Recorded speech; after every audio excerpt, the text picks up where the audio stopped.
नमस्कार, मी शरद सावंत, वास्तु कन्सल्टंट आणि motivational trainer. आज आपण पितृपक्ष कशासाठी येतो, पितृदोष म्हणजे काय, पितृदोष कसा घालवायचा, पितृदोष घालवण्याचे काय काय उपाय आहेत, ह्या सगळ्या गोष्टी पाहणार आहोत। अत्यंत महत्त्वाचा विषय आहे, त्यामुळे हा व्हिडिओ तुम्ही शेवटपर्यंत पहा, मग कळेल आपल्याला काही त्रास आहे का आणि असेल तर तो कसा घालवायचा। हे 15 दिवस पितृपक्षाचे असतात। यामध्ये आपल्याला नेमकं काय करायचं आहे, पितृपक्षामध्ये माझी जबाबदारी काय हे आपल्याला समजून घ्यायचे आहे। पितृ म्हणजे काय तर आपले पूर्वज। या ठिकाणी पितृ म्हणजे वडीलच असा अर्थ लावायचा नाही आहे। पितृ म्हणजे पितर म्हणजे मेलेली सर्व लोक। आपल्या घराण्यामध्ये वडिलांपासून आजी आजोबा पंजोबा कापड पंजोबा जे काय लोक गेलेले आहेत त्या सगळ्यांना पितर असे म्हणतात आणि आपण पितृदोष असं त्याला म्हणतो। या सर्वांचे आपल्यावरती अनंत उपकार असतात। या सगळ्या जुन्या गेलेल्या आपल्या घराण्यातल्या व्यक्तींनी काहीतरी घरासाठी केलेलं असतं। पहिला महत्त्वाचा एक त्यातला जो उद्देश आहे की मनुष्य जन्माला आपण त्यांच्यामुळे येऊ शकलो। सो मनुष्य लोकामध्ये येता आलं, मनुष्य म्हणून आपल्याला जीवन जगता आलं, ती एक कृतज्ञता आपल्याला पितरांविषयी असली पाहिजे। दुसरं आहे, मनुष्य लोकानंतर व्यक्ती जेव्हा मरते, व्यक्ती मरते म्हणजे काय होतं, त्याच्यामधला आत्मा निघून जातो, बॉडी तीच असते। म्हणून आपण कधी पण व्यवहारामध्ये बॉडी आली नाही असं म्हणतो, अजून काका आले नाहीत असं म्हणत नाही, किंवा अमुक मावशी आली नाही असं नाही म्हणत, तिची बॉडी आली नाही असं का म्हणतो आपण, कारण त्यामधला आत्मा निघून गेलेला असतो आणि फक्त शरीर राहिलेलं असतं। तर मेल्यानंतरचा काही काळ पितृलोकामध्ये जातो। पुढचा जी स्टेप आहे माणसाच्या जीवनानंतर त्याला पितृलोक असं म्हणतात। या पितृलोकामध्ये काही काळ हे आत्मे असतात। जे आत्मे पुण्यवान आहेत, चांगलं काहीतरी केलेलं आहे, ते सूर्यलोकामध्ये जातात। त्याच्या पुढली स्टेप आहे सूर्यलोक। सूर्यलोकामध्ये ते जातात। त्याच्यानंतरची पुढली स्टेप आहे स्वर्ग। अतिशय पुण्यवान असे आत्मे स्वर्गामध्ये जातात। ह्या स्टेप्स लक्षात घ्या। पहिली स्टेप आहे मनुष्य जन्म, दुसरा आहे पितृलोक, तिसरा आहे सूर्यलोक आणि चौथा आहे स्वर्गलोक। आत्म्याने शरीर सोडलं की तो आत्मा पितृलोकामध्ये असतो। तेथे त्यांना आपले पूर्वज भेटतात, म्हणजे जे कोण मेलेले आहेत, आपले वडील असतील, आजोबा असतील, पंजोबा असतील, त्या सर्वांची भेट होते आणि ते सर्वजण तिथे गेल्यावर आपलं स्वागत करतात। या म्हणून वाट बघत असतात, कधी येतोय आपल्याला भेटायला आपल्याकडे, आणि ते आपल्या स्वागतासाठी, त्यांना आत्मा गेला की कळतं, मग त्या स्वागतासाठी आपल्या तयार असतात, ते स्वागत करतात।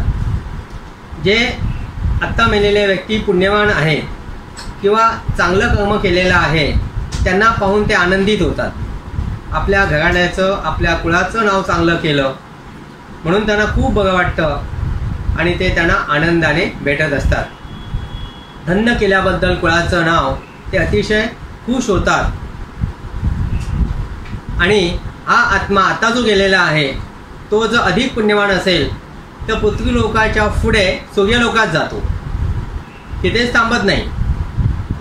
जर पुण्य नसेल तर पितृलोकातच थांबतो, पुण्य असेल तर तो सूर्यलोकामध्ये जातो आणि त्याही पुढे मग तो परमात्म्यामध्ये विलीन होतो किंवा स्वर्गामध्ये जातो असं आपण म्हणतो।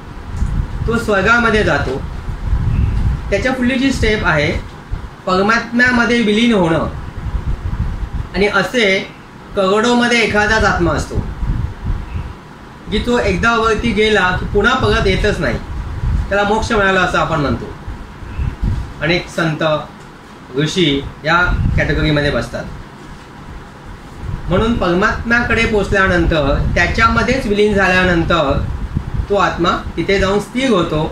नंतर जेव्हा देवांना गरज लागते की जा खाली तुझी गरज आहे, म्हणून ते कामासाठी येतात। त्यांना काही इच्छा आकांक्षा, मोह काही नसतो संसाराचा कशाचाच. अतिशय पुण्यवान असे आत्मे तिथे जे असतात त्यांना मग देव विशिष्ट जबाबदारी देऊन पाठवतो, जा तुला हे काम करायचं आहे. असे वेगवेगळ्या भागामध्ये असे वेगवेगळे पुण्यवान लोक पाठवलं तरच येतात, नाहीतर त्यांना कुठलीही मोह, माया, द्वेष, मत्सर काही नसतं त्यांच्याकडे. पितृलोकामध्ये जे लोक असतात ते इच्छा ठेवून मरलेले असतात, काही इच्छा त्यांच्या बाकी असतात. ते पितृलोकामध्ये असलेले आत्मे आपल्या इच्छा पूर्ण करण्यासाठी पुन्हा पुन्हा पुन्हा पुन्हा या संसारामध्ये जन्म घेतात. त्यांच्या ज्या काही इच्छा असतील वेगवेगळ्या प्रकारच्या, त्या इच्छा पूर्ण झाल्याशिवाय पुढे जाता येत नाही. त्यामुळे त्यांना पितृलोकामध्ये अनेक वर्ष राहावं लागतं. त्यांचं स्वतःचंच पुण्य कमी असल्यामुळे त्यांना आता शरीर नसल्यामुळे काही करता पण येत नाही. कुठली गोष्ट त्यांना त्यावेळेला कळते की नाही हे करायला पाहिजे होतं, पण ते करू शकत नाहीत कारण त्यांना शरीर नसतं. अशा आत्म्यांना पुन्हा पुन्हा संसारामध्ये यावंसं वाटतं. मग पितृदोष म्हणजे काय, तर आपले पूर्वज या सूक्ष्म शरीरातून पाहत असतात, त्यांना सगळं दिसतं. म्हणून बघा, घरातली व्यक्ती कोण गेली असेल तर 12व्यापर्यंत काही चमचमीत जेवण बनवायचं नाही असं आपण ऐकलेलं आहे. फोडणीला द्यायचं नाही, पंचपक्वान्न खायचे नाही, कारण तो आत्मा सगळं पाहत असतो. आपण त्याला पाहू शकत नाही, पण तो आपल्याला पाहतो. आणि जर आपल्याला त्याच्याविषयी श्रद्धा नसेल, त्याच्याविषयी प्रेम नसेल, त्याच्याविषयी स्नेह नसेल, तर मग त्या पितरांना वाईट वाटतं मेल्यावरती की आम्ही मेलो ना, काहीच नाही आवडत आहे, बिंदास आहेत, मस्तपैकी भजी करून खात आहेत, जिलेबी आणून खात आहेत. असं त्यांना दुःख होतं की मी मेलो याचं काहीच नाही यांना वाटत आहे. आणि आपण जे काही या संसारासाठी केलं त्याच्याविषयी कृतज्ञता पण नाही या लोकांना. कृतज्ञतापूर्वक ज्या काही गोष्टी केल्या पाहिजे ते मी पुढे सांगणार आहे तुम्हाला, ते पण काही करत नाही आहेत. ऋण फेडण्याचा प्रयत्न करत नाही आहेत. आमची आठवणही काढत नाही आहेत की त्यांच्यामुळे आम्हाला हे सगळं मिळालं आहे किंवा आमच्याकडे हे सगळे आज जे काय आहे ते. अशा प्रकारे ते पाहत असतात की या 5 गोष्टी पाठीमागच्या वंशाजवळ नसतात, ते करत नाही. मग हे आत्मे दुःखी होतात, त्यांना वाईट वाटतं. अगं एवढं सगळं आम्ही केलं, उभं केलं एवढं सगळं, मुलांना आता आम्ही सगळं रेडीमेड करून दिलं, पण मुलांना काहीच कृतज्ञता नाही, अजिबातच काही त्याचं वाटत नाही, मस्त मजेमध्ये जगतायत. मग हे आत्मे दुःखी होतात आणि आपल्या वंशजांना शाप देतात. त्या शापालाच पितृदोष असं म्हणतात. अशा प्रकारचा शाप पितरांकडून इथे असलेल्या मुलांना किंवा वंशजांना मिळत असतो. आणि हा जो शाप आहे तो आपल्याला पत्रिकेमध्ये दिसतो. तर पितृदोष ही बाधा आहे, शापाची बाधा आहे. आणि हे पितर आपल्यावरती का रागवतात त्याची पण अनेक कारणं आहेत. ते का शाप देतात, का चिडतात ते आपल्यावरती. पहिलं, आपण केलेल्या चुकांमुळे. त्यांनी काही नियम घालून दिलेले आहेत आपल्या कुटुंबाविषयी, आपल्या संस्कृतीविषयी, वागण्याविषयी.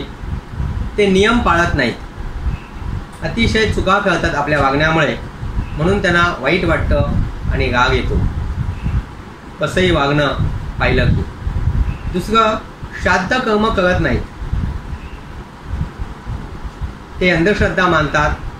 वर्षश्राद्ध करणं आहे किंवा इतर जे काही प्रत्येक वर्षाला विधी करायचे असतात तिथीप्रमाणे आणि पितृपक्ष बंधवड्यामध्ये, ते विधी पण करत नाहीत. वेळ नाही असं म्हणतात किंवा काही लोक मानत नाही असं म्हणतात आणि कधीच त्यांची कृतज्ञता म्हणून आठवण करत नाहीत. ही गोष्टसुद्धा पितरांना आवडत नाही. जरी तो जिवंत असताना हे काय करत नव्हता, मानत नाही म्हणत होता आणि मेलेला आहे, पण मेल्यावर मात्र त्याला कळतं की हे सगळं करायला पाहिजे होतं. मग त्याला वाईट वाटतं, नंतर स्वतः करू शकत नाही. म्हणून जे मी मानत नाही म्हणणारे लोकंसुद्धा मेल्यानंतर हे सगळं त्यांना समजतं आणि मग ते आपल्या वंशजांना त्रास द्यायला सुरुवात करतात. तिसरं, काही लोक अंत्येष्टी कर्म करत नाहीत, ज्याला आपण 12वं 13वं म्हणतो. हे जे काही पिंडदान करायचं असतं वेगवेगळं, तेही करत नाहीत. वेळ नाही आम्ही प्रोफेशनमध्ये बिझी आहोत, आमचं करिअर आहे, किंवा काय गरज आहे या सगळ्याची, मेल आधी संपला, कोण बघतंय?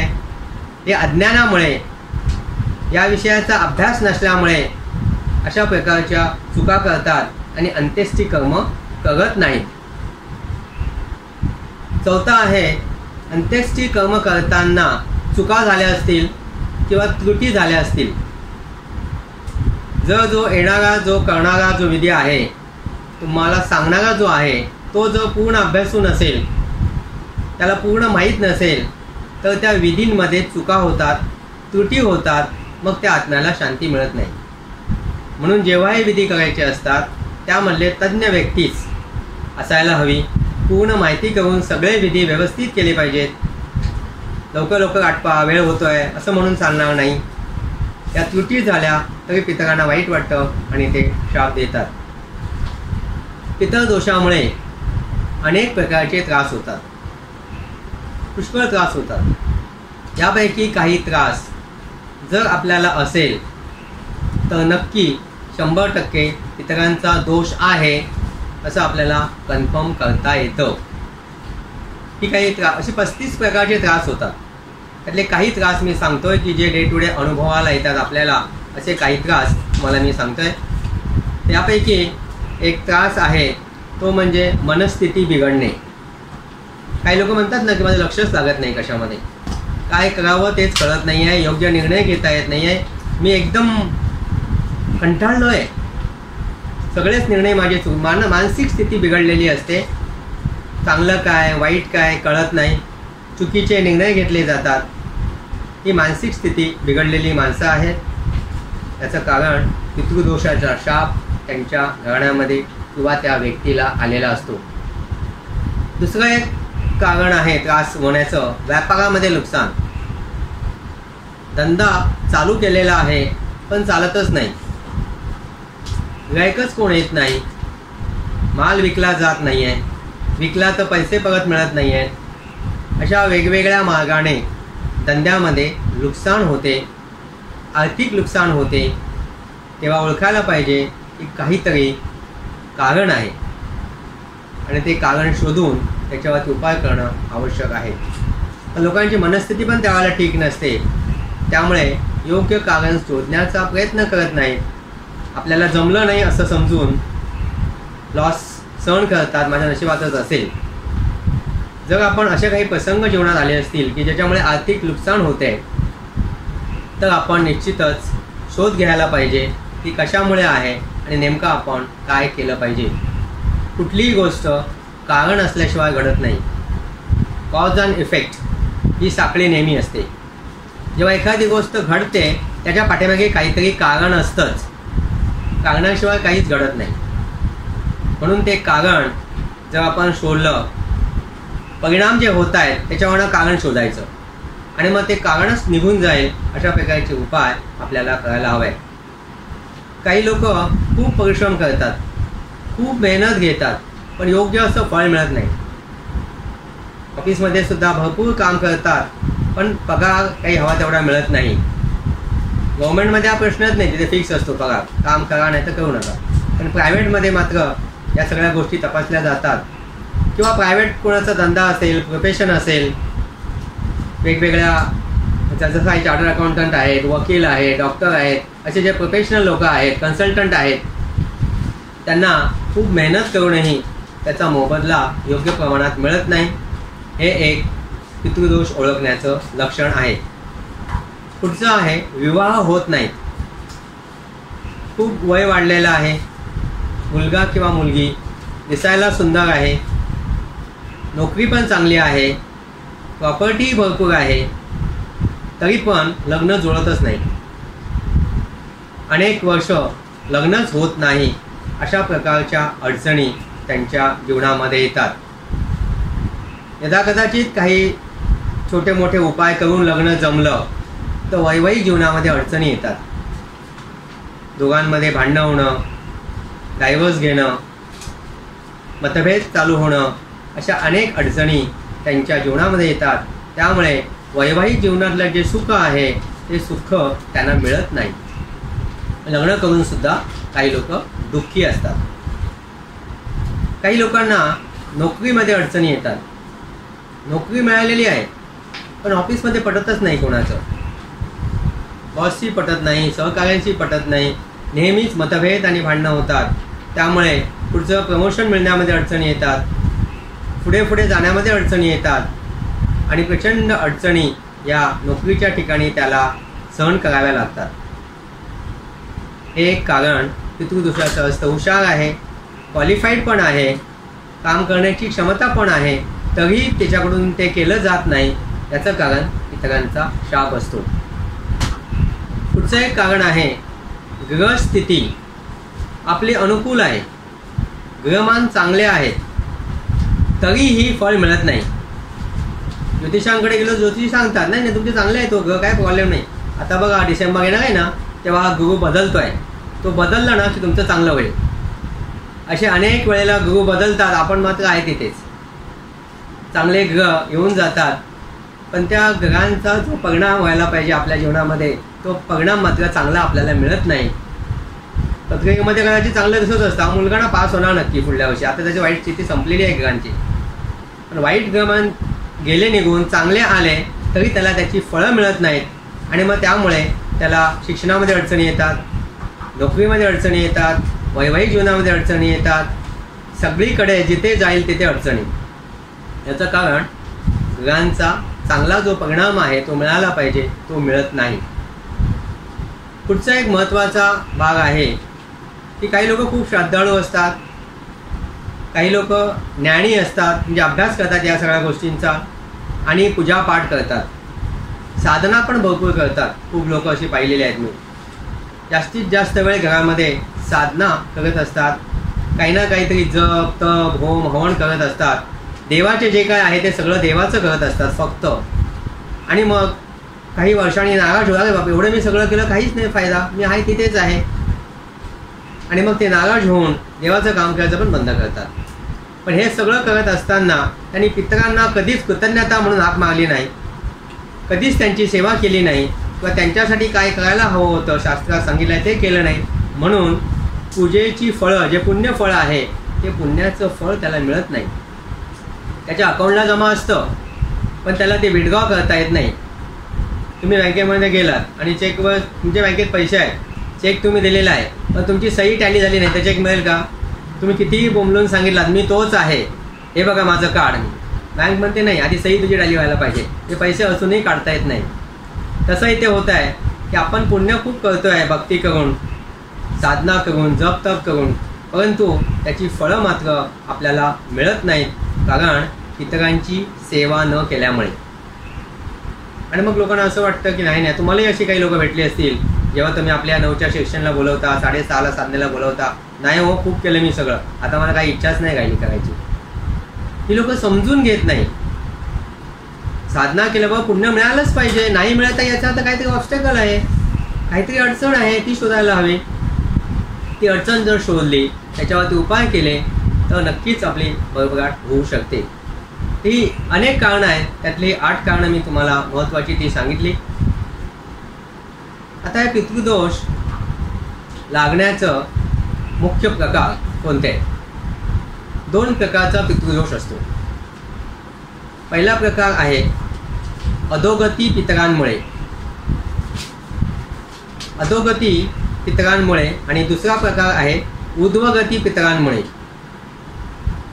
अधोगती पितर म्हणजे काय की जे मुळातच स्वतः अतृप्त होते, त्यांनी काहीच केलं नाही आणि गेलेले आहेत पितर लोकांमध्ये, त्यांचं कर्म पण चांगलं नाही आहे, मुळातच स्वतः ते वाईट होते, काही करत नव्हते, असे त्याला अधोगती असं म्हणतात.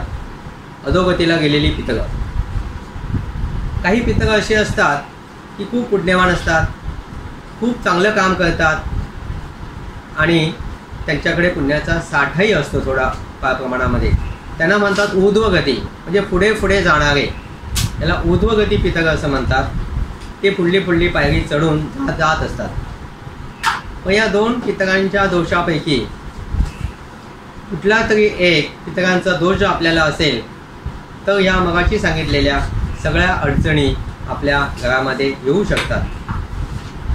म्हणून काही लोकांनी अनेक उपाय केलेले असतात, पण मुख्य उपायच करत नाही. जसं ताप आल्यानंतर कुठला ताप आहे हे कळल्याशिवाय आपल्याला कुठला डोस घ्यायचा हे कळत नाही. अंदाजे गोळ्या घेऊन ताप कायमचा जात नाही, तात्पुरतं बरं वाटतं. पण नेमका कुठला ताप आहे हे जर कळलं डॉक्टरना तर मग ते बरोबर त्याचे डोस चालू करतात आणि मग तो ताप निघून जाईल, त्याचं रूपांतर निमोनियामध्ये होणार नाही. म्हणून आपल्याला जर अडचणी असतील जीवनामध्ये तर आपण हे सगळं समजून घेतलं पाहिजे आणि या अडचणीतून बाहेर येण्यासाठी जे शास्त्रकारांनी उपाय सांगितलेले आहेत तेच उपाय आपण केले पाहिजेत. आता हे अधोगती पितृ म्हणजे नेमकं काय काय आहे? एक अतृप्त इच्छा असलेले लोक, त्यांच्या जीवनात काहीच चांगलं झालं नाही, कुठल्याच गोष्टी त्यांना चांगल्या मिळाल्या नाही, अन्न वस्त्र निवारा चांगल्या मिळाला नाही, किंवा काही त्यांना करायचं होतं ते त्यांच्या जीवनात झालं नाही आणि त्यामुळे शेवटी वेळ आल्यानंतर ते निघून गेले, पण त्यांच्या मनामधल्या सगळ्या इच्छा अपूर्ण राहिल्या असतील तर ही सगळी पितरं असतात, ती अधोगती पितरं असं म्हणतात. काही जणांना आपलं घर, आपली संपत्ती, जायदाद याचा मोह असतो. नवीन घर बांधला आणि मेला, मग त्याची इच्छा राहते की नवीन घरात मला राहायलाच मिळालं नाही. बांधलं, एवढं सगळं केलं आणि मग नवीन घराचा उपभोग घेता आला नाही म्हणून त्याला खूप वाईट वाटतं, त्याची इच्छा ती अतृप्त राहते आणि मग अडकतो तिथे.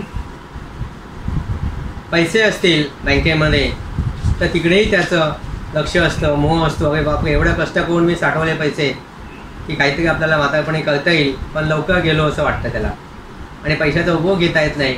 त्यामुळे बँकेत जे एफ डी घेऊन ठेवलेल्या आहेत त्याच्याकडे त्याचा लक्ष जातो, मोह जातो.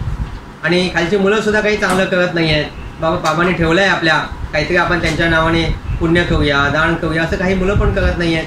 त्यामुळे हा आत्मासुद्धा अतृप्त राहतो.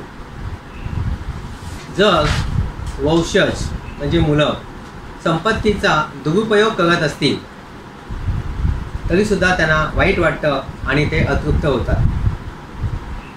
कारण या ठेवलेल्या पैशातून जर ते काही व्यसनी होत असतील, काही वाईट सवयी लागल्या असतील किंवा पैशाचा दुरुपयोग करत असतील तर त्या पितरांना आवडत नाही आणि मग ते अधोगती पितरांमध्ये गेल्यामुळे आपल्या वंशजांना त्रास देतात आणि त्यांच्या घरामध्ये अनेक गोष्टी आपण पाहतो. आजूबाजूला आपल्या निदर्शनास आलेला आहे या सगळ्या गोष्टी, खूप त्रास होतो. वडील खूप श्रीमंत होते, अनेक घरं घेऊन ठेवलेली आहेत, भरपूर पैसा बँकेमध्ये आहे, परंतु त्यांनी स्वतःसाठी काहीच केलं नाही आणि त्यामुळे ते अतृप्त आत्मे. त्यांना वाटतं आता मुलांनी तरी आपल्यासाठी काहीतरी करावं, दानधर्म, आणि म्हणून मग ते अतृप्त आत्मेच राहतात.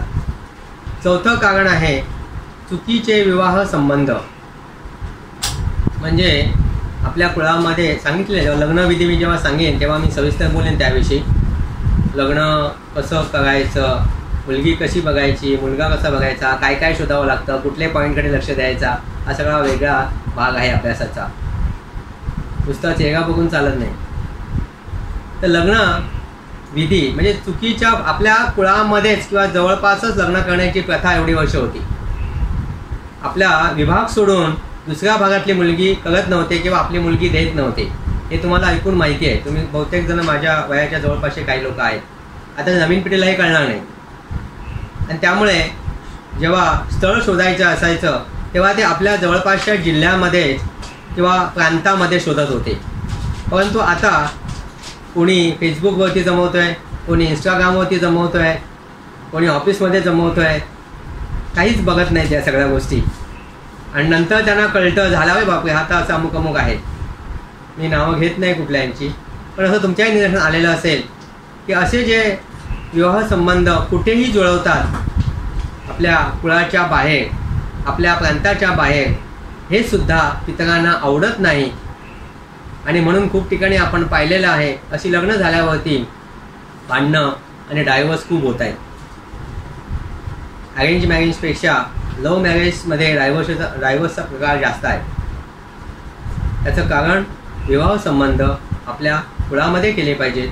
आपल्या जवळपासचा प्रांत जो ठरवून दिलेला आहे आपल्याला त्याच्यामध्येच विवाह संबंध जुळवले पाहिजेत.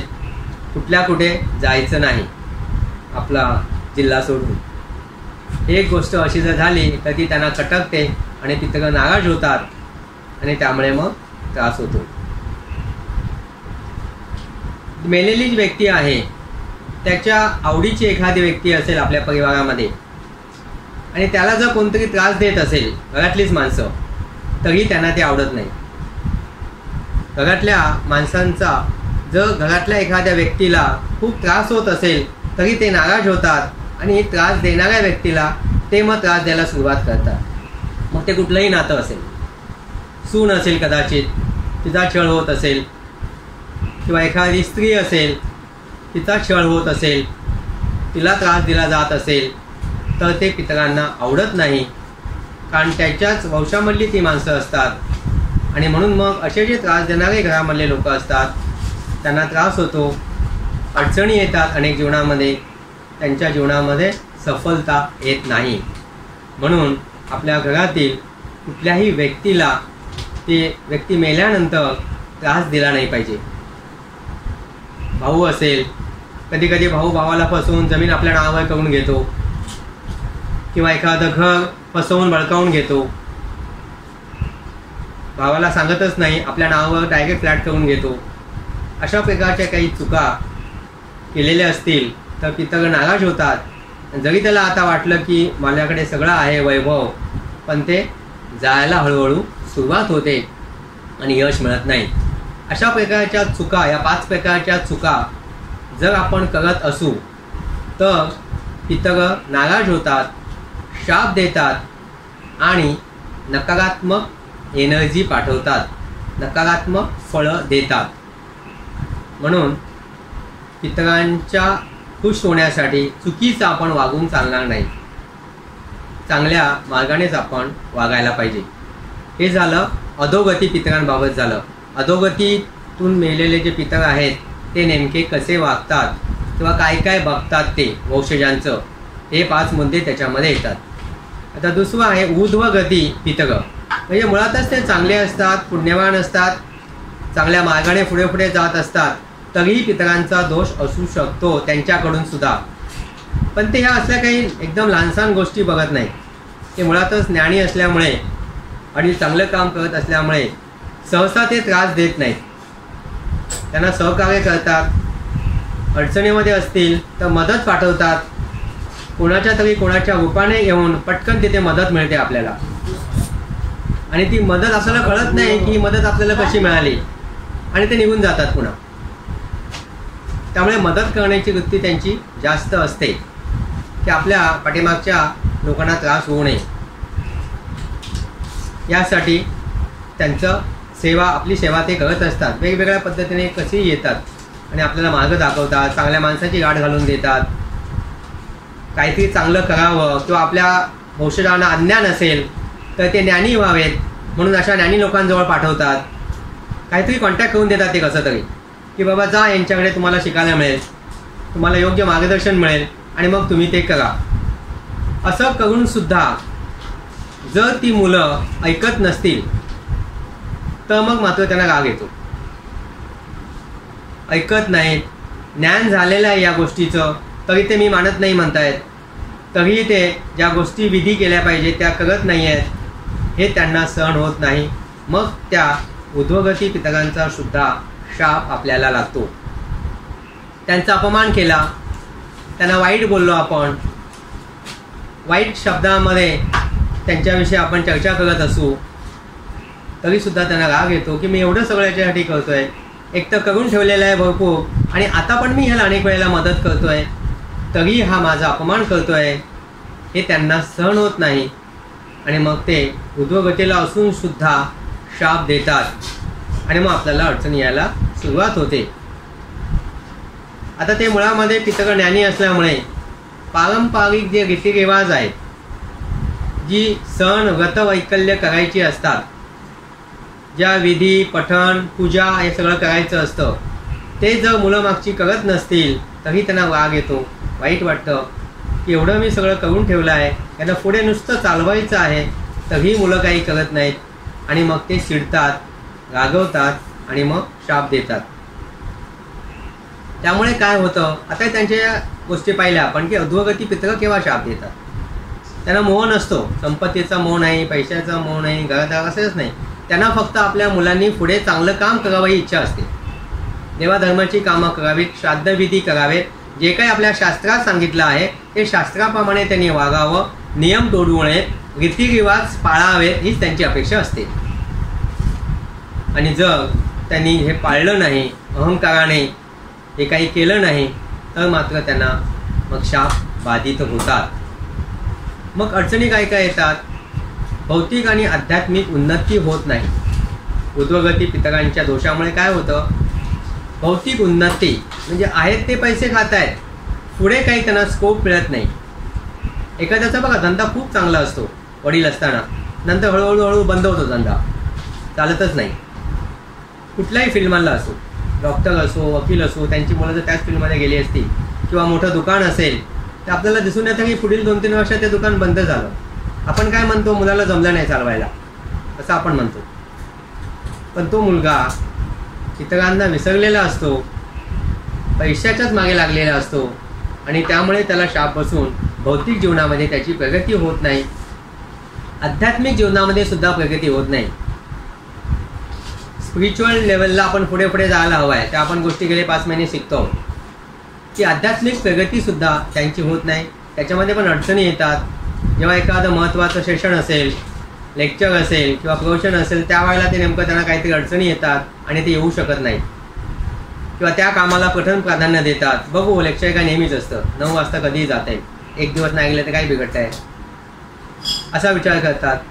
त्यामुळे काय होतं की आध्यात्मिक प्रगती त्यांची होत नाही. एखादा महत्त्वाचा मुद्दा त्यांच्या जीवनासाठी जो आवश्यक आहे तो त्यावेळेला येऊन गेलेला असतो.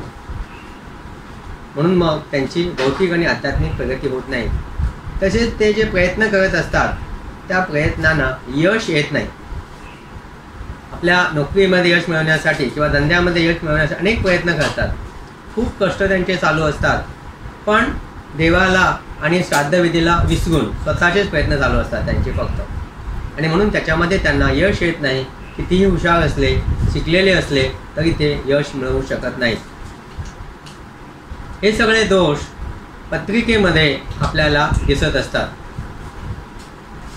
मुख्यतः लग्न, पंचम, अष्टम, द्वादश या भावातून पत्रिका पाहिली जाते तेव्हा पितृदोषाचा विचार केला जातो. म्हणजे आपलं लग्नस्थान बिघडलेलं असेल, पंचमस्थान, अष्टमस्थान आणि द्वादशस्थान हे बिघडतं जेव्हा आपल्याला पितृदोष असतो. म्हणून आपण जेव्हा असं जातो कोणा ज्योतिषाकडे तेव्हा ते सांगतात की तुम्हाला पितृदोष आहे. मी तुम्हाला पत्रिका न बघता सांगतो तुमच्या घरात पितृदोष आहे. पण कधी कधी सर्वांची पत्रिका जन्मवेळ योग्य असेलच असं नाही. त्यामुळे पत्रिका न बघता सुद्धा मला सांगता येतं की तुम्हाला पितृदोष आहे, तुमच्या हातावरती चेक करून. तसंच या पत्रिकेमध्ये गुरु, शनी, राहू आणि केतू यांची स्थिती पाहिल्यावर सुद्धा पितृदोष आहे हे कळतं. सूर्य, चंद्र, गुरु, शनी, राहू आणि केतू या ग्रहांचा तास आपल्याला चालू होतो. हे ग्रह चुकीच्या स्थळामध्ये असतात, जिथे असायला हवे त्याच्याऐवजी. त्यामुळे आपल्याला सुद्धा पितृदोष आहे हे ठामपणे ज्योतिषी सांगू शकतात. ज्योतिषशास्त्राच्या दृष्टिकोनातून हा भाग आहे. अजून आपल्याला आणखीनही काही बरीच सेशन या विषयावरती घ्यावी लागतील सखोल अभ्यास करण्यासाठी. अशा प्रकारे आपण ही माहिती पूर्वार्ध आपण समजून घेतलेला आहे, प्रस्तावना आपण समजून घेतलेले आहे. अजूनही खूप पुढे माहिती आहे ती आपण नंतर समजून घेऊया. हा विचार तुम्हाला आवडला असेल तर हा व्हिडिओ लाईक करा, शेअर करा आणि शोध मनशांतीचा हे चॅनल सबस्क्राईब करा. धन्यवाद.